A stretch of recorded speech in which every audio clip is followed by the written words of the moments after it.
दोस्तों, आज का ये वीडियो कोई साधारण वीडियो नहीं है। ये आपके जीवन की सोच को बदलने वाला है। ये भगवत गीता का सार है, वो ज्ञान जो महाभारत के युद्ध में अर्जुन को दिया गया, लेकिन असल में हम सभी के लिए है और उस इंसान के लिए है जो जीवन के किसी युद्ध में उलझा है। श्री कृष्ण का सबसे प्रसिद्ध वचन है, जो हुआ वो अच्छा हुआ, जो हो रहा है वो भी अच्छा हो रहा है और जो होगा वो भी अच्छा ही होगा। इसका अर्थ है हर परिस्थिति में ईश्वर की योजना है। तो आपसे छीन लिया गया, शायद कल वो किसी और रूप में वापस आए। अगर आज कोई साथ छोड़ गया तो शायद ईश्वर किसी और को भेजने वाले हैं जो आपके जीवन में असली सुख और स्थायित्व लाए। श्री कृष्ण कहते हैं, तुम्हारा अधिकार सिर्फ कर्म पर है, फल पर नहीं। मतलब ये है कि जब आप पूरी निष्ठा से कार्य करते हो तो आपको ये तय करने की जरूरत नहीं होती कि परिणाम क्या आएगा।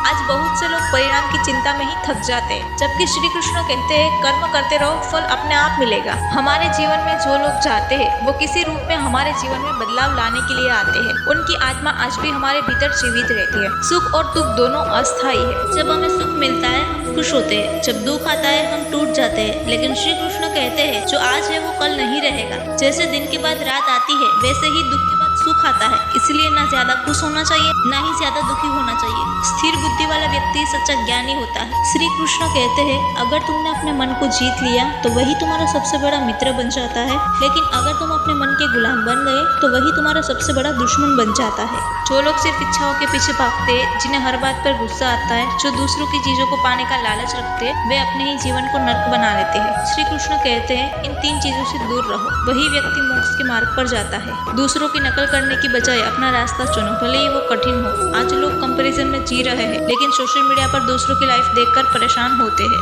मृत्यु अंत नहीं, एक नया आरंभ है। जैसे हम पुराने कपड़े छोड़ते हैं, वैसे ही आत्मा पुराने शरीर को छोड़कर नया लेती है। मृत्यु एक विराम नहीं, एक पुनः प्रारंभ है। इसलिए अपने किसी प्रिय के जाने पर उनके जीवन को श्रद्धांजलि दो, लेकिन दुख में मत डूबो, क्योंकि आत्मा कहीं नहीं जाती।